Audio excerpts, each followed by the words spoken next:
Hello and welcome to a new session. In today's session, we are going to continue our discussion of ArchiMate according to the Open Group TOGAF standard. And in today's session, we'll dive deeper into the business domain of the ArchiMate for architecture modeling. If you remember the PDF which we have downloaded from the ArchiMate library on the Open Group website, we are now in chapter 7, the business domain. So this business domain corresponds to the business architecture layer of the ADM method of TOGAF. That means the architecture development method. Before we dive into the application and the infrastructure layers of the architecture work package, we need first to illustrate the business model, the processes, the functions, the stakeholders, what will be done, what is the as is stand, what is the actual process situation, and then in the ADM we will start then after modeling the current situation, the target business architecture, and in between, if necessary, if we will achieve the target architecture through a one-shot implementation, or will be there transitional architectures that will be also implemented incrementally along the way. Enough being said, let's get started. So we open now ArchiMate, the open source tool that implements the ArchiMate standard. Over here you can see in the previous sessions we have covered the motivation layer, in which we have the stakeholders, the drivers, the goals and outcomes, the requirements and the constraints. And in the session that followed, we have covered the strategy layer, which concerns about the value streams, the courses of actions, the capabilities and the resources to achieve these motivations, goals and outcomes. To get started today, our toolset is here highlighted in yellow. This yellow box on the annotation set or in the palette, this is the business layer. These are all of the tools that we are going to discover today, available for us for modeling a rich set of business architectures, I would say. I'll start then with a new ArchiMate view.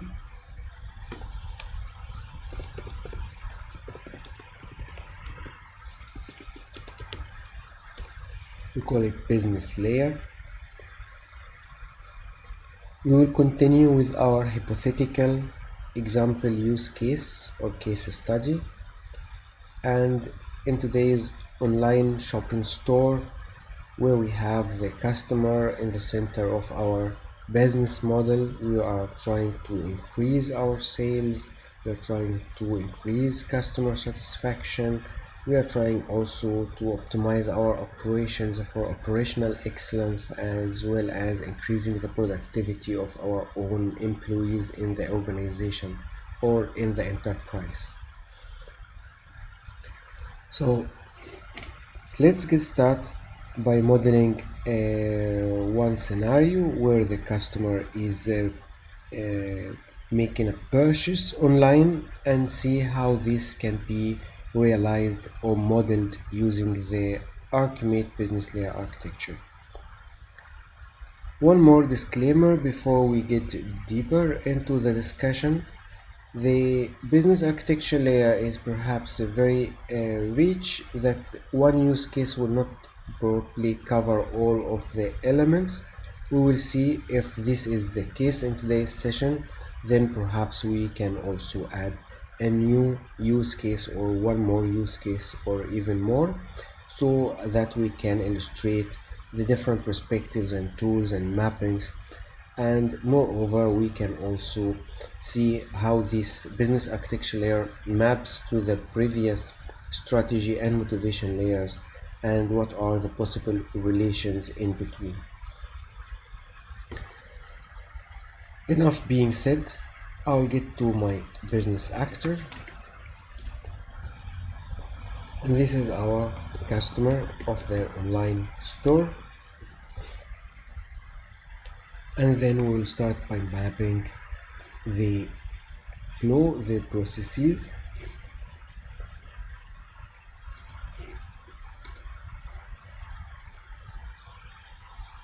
So we have our main business process.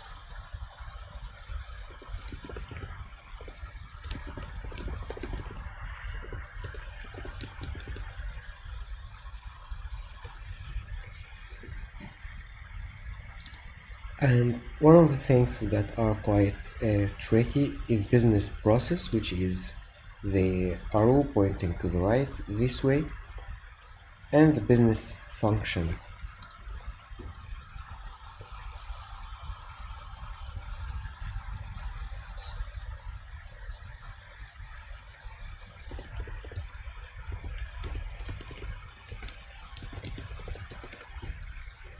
So let's see the possible connectors using the magic connector.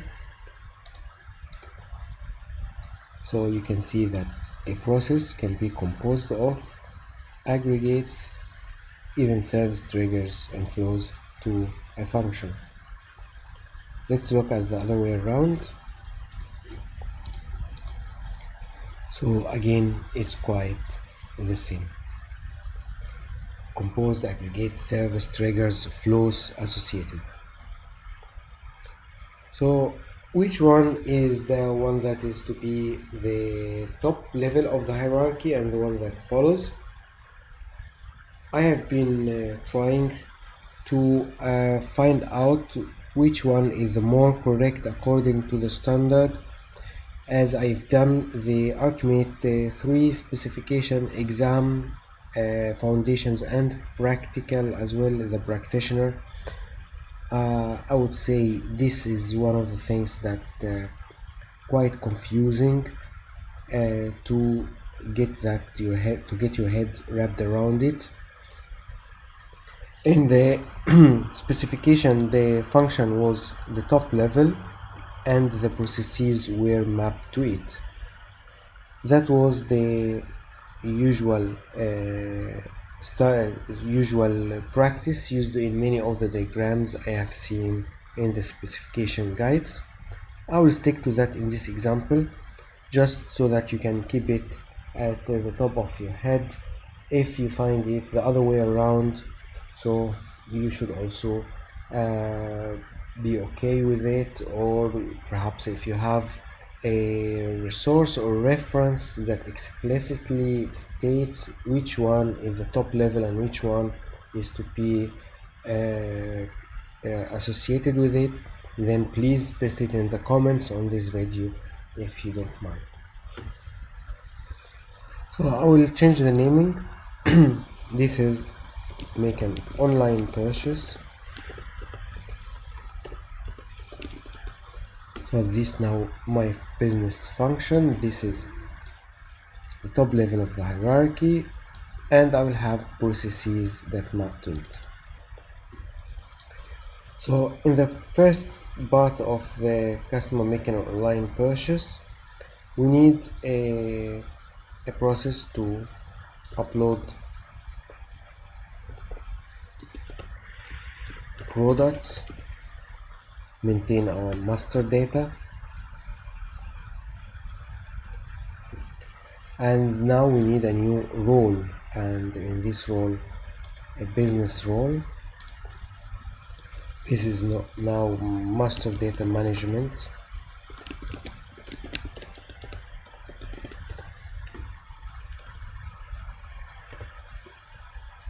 Be more specific, product master data management, and these are the ones who are assigned the task of creating upload products.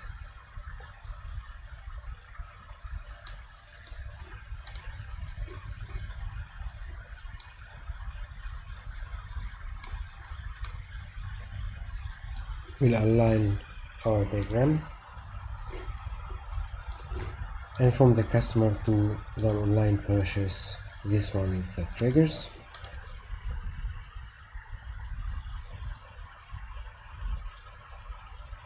So far so good. And the upload product, how is it related to the business function? This is not a composition, this is not a aggregation, because this does not really happen as part of the online purchase itself. It happens before that. So I believe service here is the more correct relationship, because now this means the online purchase uses upload products process. So uses service is equivalent to the other way around, uses. So if the arrow flows from upload products to make an online purchase, it means that make online purchase uses upload products.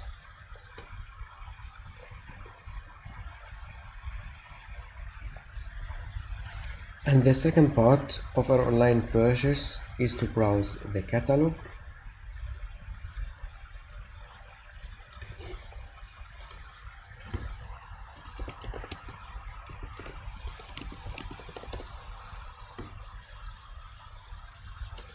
And this, as we have said in the previous discussion on value streams, where the recommender systems will kick in the AI and the features that make personalization possible for our customer.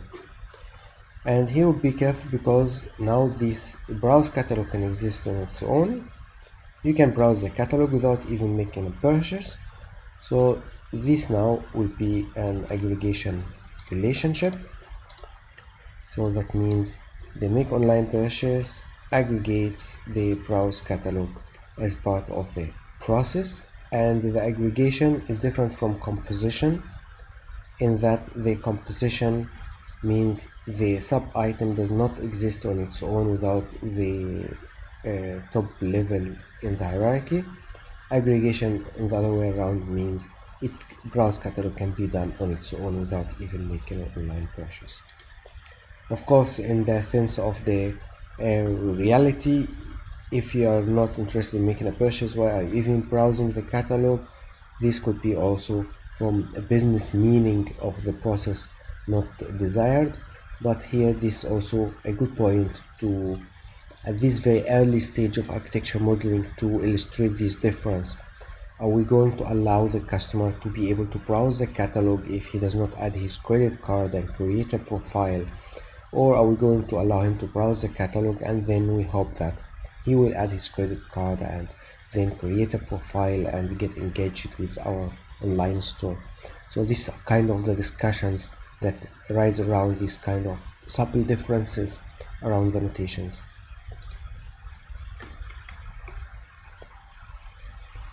So let's continue our discussion. What are more processes that can be added after browsing the catalog?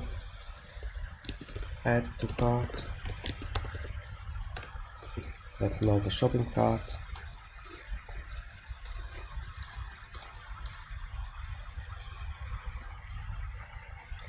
And after adding it to the cart, you can do the checkout process, process payment.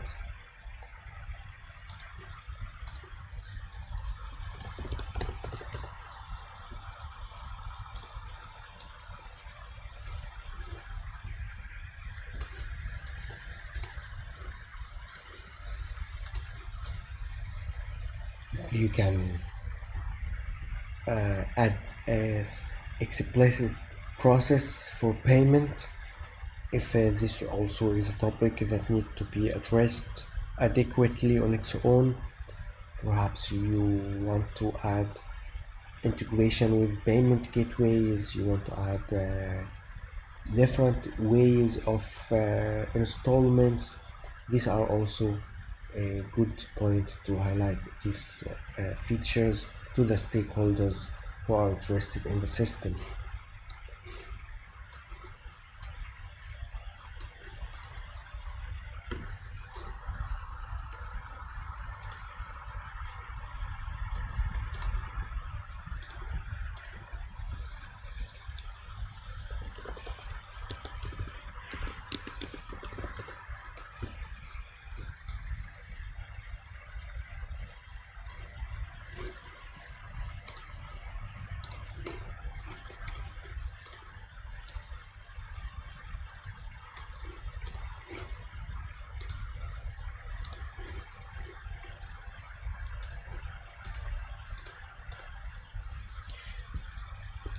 So these have been laid out, gives us a skeleton to get started with.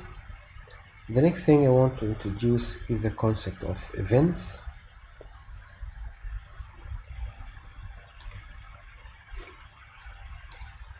So this is a sample for business event.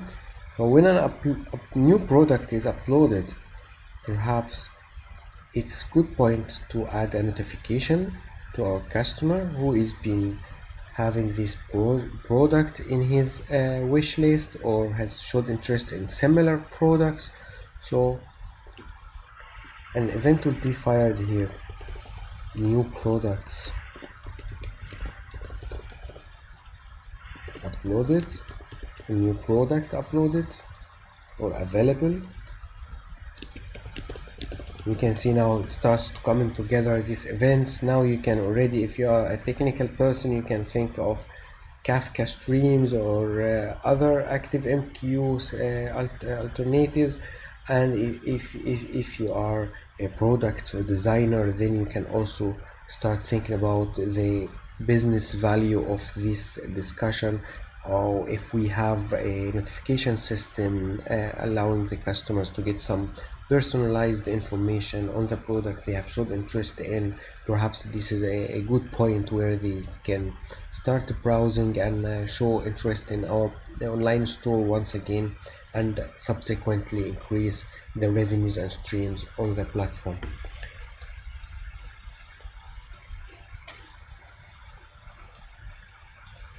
So this is a triggers relation.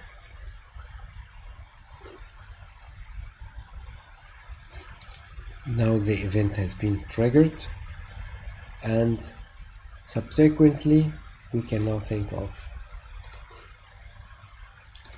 the next step is notify customer, and then based on personalization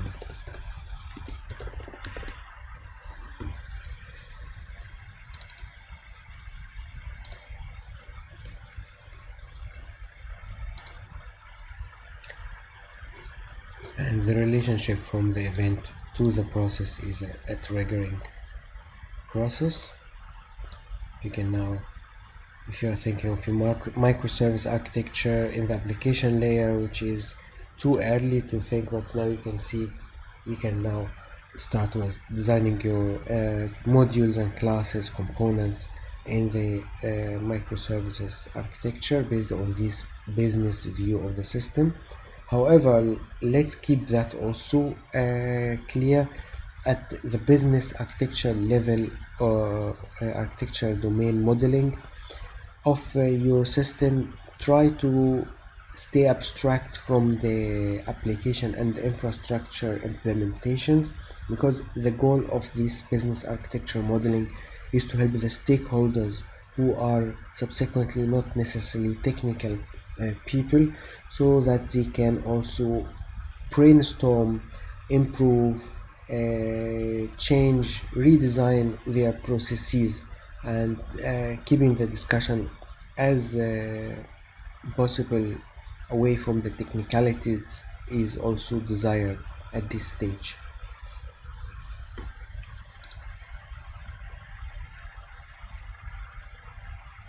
So by browsing the catalog, the events that need to be fired,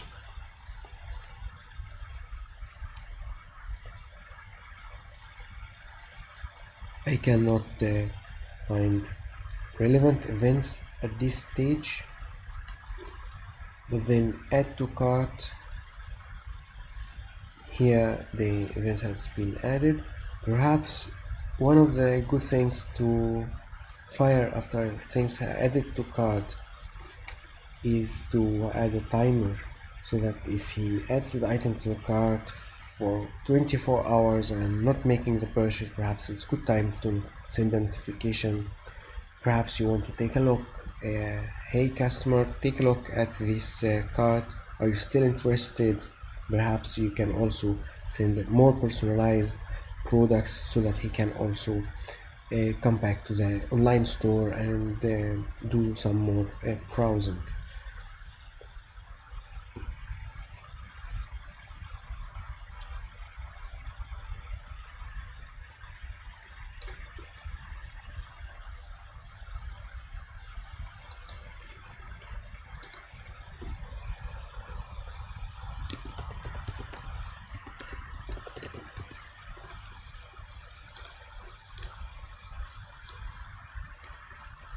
So this is a note so that we can know that this event only fired conditionally, and then we add the event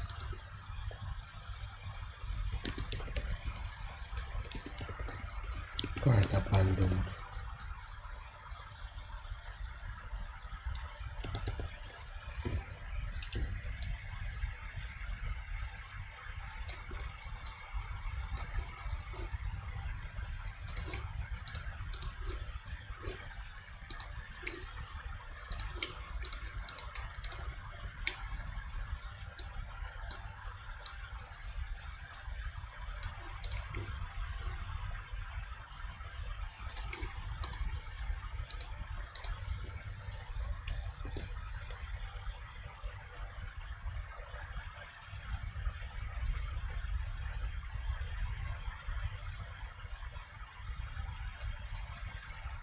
So at the checkout process, the customer fills up his address, delivery information, takes a final look at the shipping cart, and perhaps this is a good point here to find event to double check the warehouse situation. Is this product available, has been updated, is this the last item? So to avoid double booking, for example.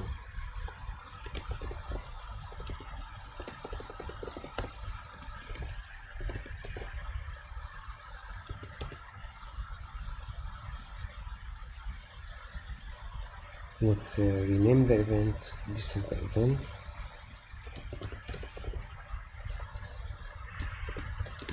Item checked out.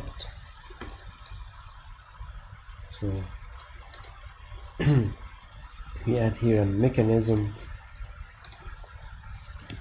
to avoid or double booking checker and safeguard as well. So it double checks that there are no other customers purchasing the last item, and also adds some flag in our system that this item now is being checked out, so it will be blocked for other customers. Perhaps this block can last only for a 1 hour or 10 minutes, however this business discussion will end. Perhaps we have made similar experiences in the past in our enterprise, and this value is also a preset standard in all our processes. And if not the case, we can also benchmark on similar values in similar set by other competitors and market leaders.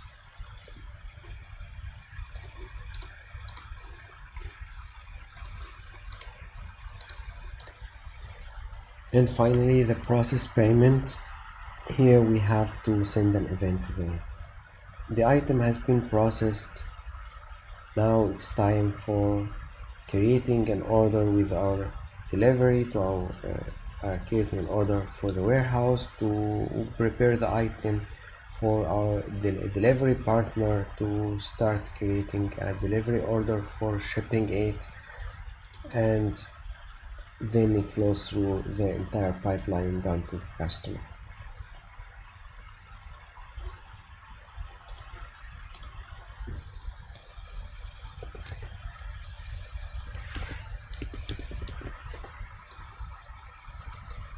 We can even say that payment completed or processed. We can say order completed, but it depends on the terminology used in the branching the organization. Perhaps an order completed means that it has been also delivered by the customer to the customer. And in that case, the other process here that will be triggered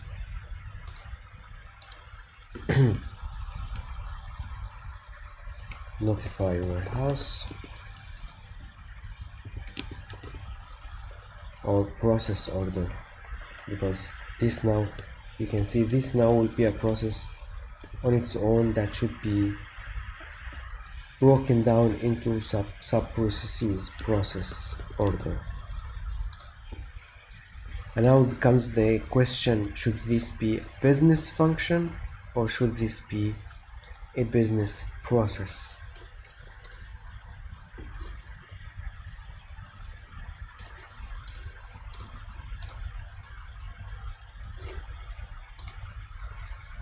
While I was doing my readings on the topic, preparing for the exam myself, the difference between a function and process was also mentioned in the study guide, as that a function can present a value on its own, and a process needs to be combined together with other processes so that they can deliver a value, talking in terms of strategy and value streams.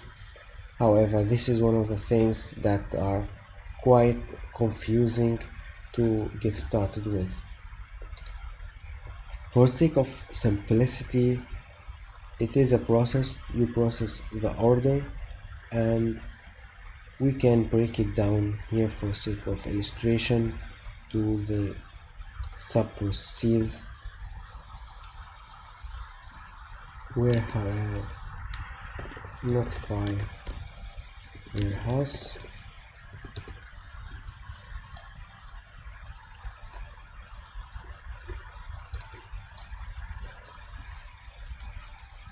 notify delivery partner,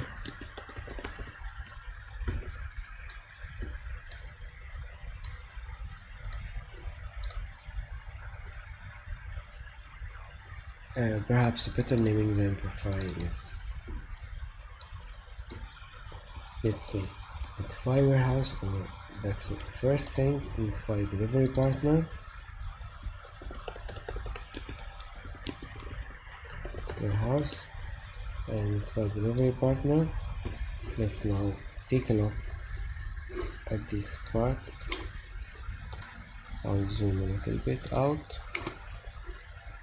So these are two things that will happen.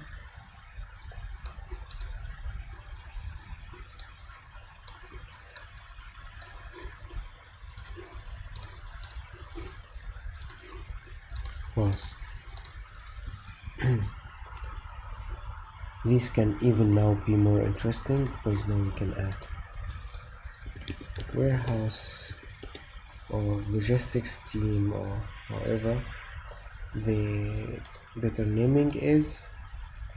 And now this will trigger, this is now a role, a business role, and then you can add the process here, prepare package or package items.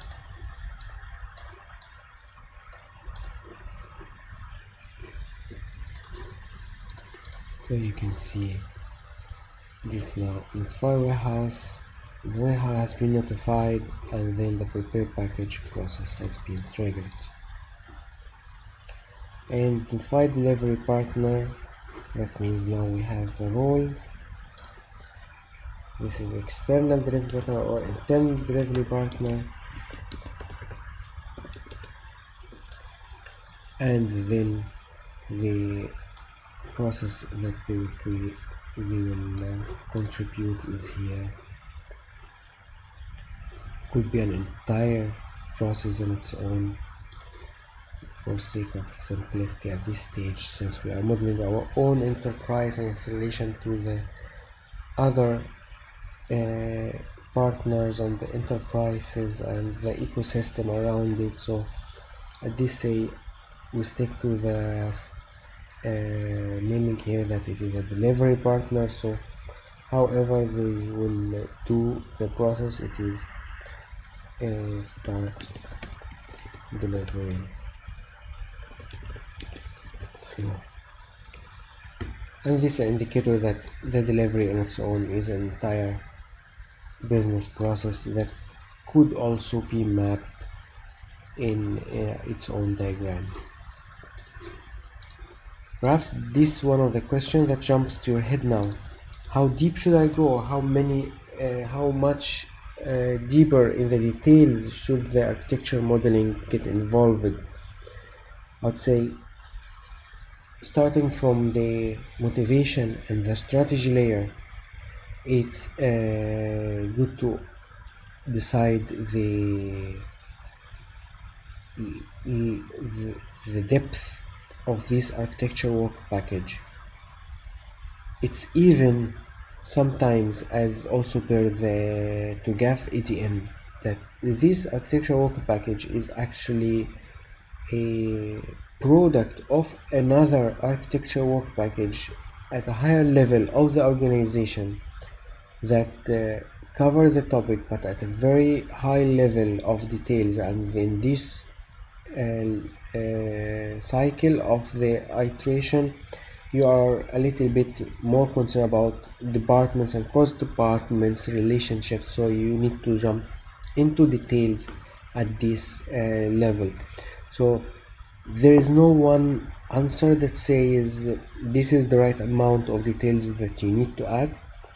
By definition, keep it as abstract as possible, and yet don't miss on information that could result in major changes that influence implementation later.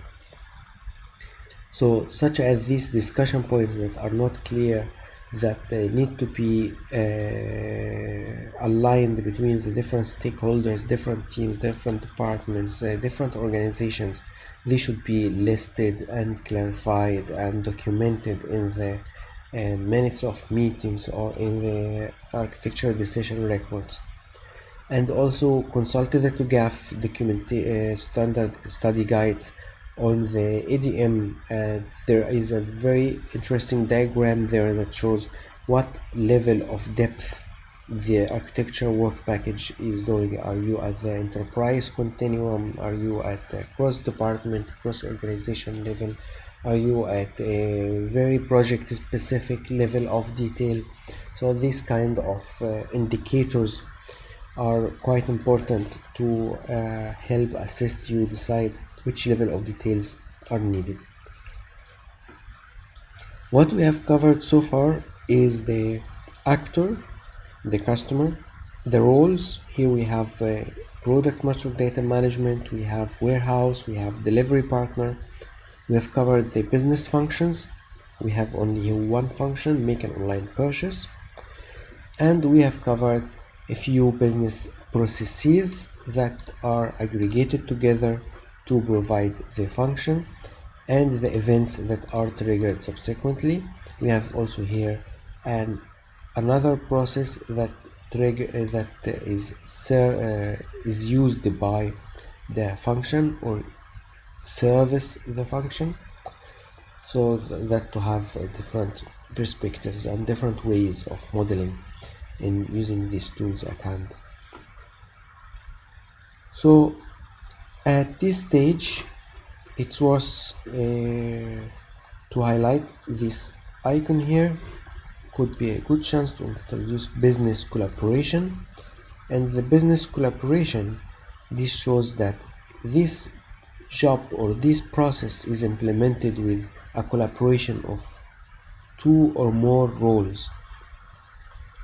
As you can see here, a business collaboration, we could say here this is our operations team, our logistics team,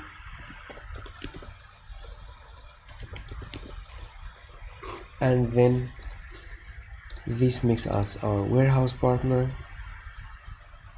because they can exist on their own, so here aggregation makes complete sense. And then the delivery partner. So you can see here these warehouse partner, delivery partner, together they make up our operations team. So you can also see that there will be alignment between the two of them. What kind of alignment is needed between the warehouse and delivery? So perhaps here you add a note that pickup times should be scheduled or planned ahead pickup times. Perhaps the kind of vehicles that will do the pickup. This also perhaps in this warehouse they only accept a special kind of vans or trucks that have a specific specification because they have some automatic robotics on the warehouse that are designed only for specific models. So whatever the situations in the industry, you have a very rich set of tools to model all of these subtle differences and points where you need to align between different stakeholders.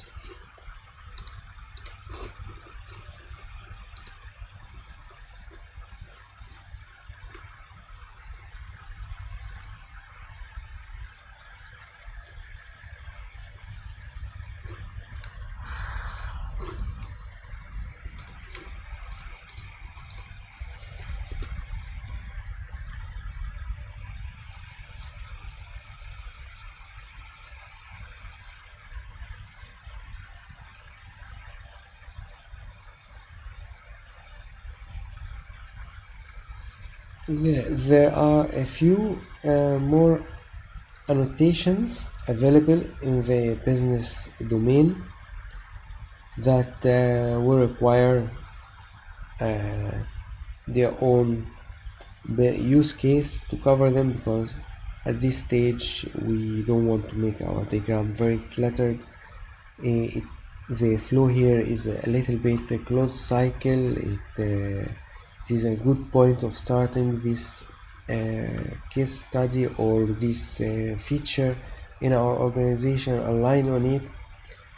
However, it's still worth exploring what are the other tools available in our business domain palette. These would be topics for future sessions. At this stage we do as usual export, view as image, and then the business layer would be a JPEG or PNG or PDF, however you want to store it, and they will be stored in the designated directory. Remember also that you have options to export the entire project. So you can export to open exchange file so it can be read by some other automated tools, perhaps a Sparks EA. You can also create a report such as a Jasper report or HTML, and if you create an HTML report, the documentation here will also come up in the final report. So this is also good. If you have some notes, some descriptions, they will also be available in your report.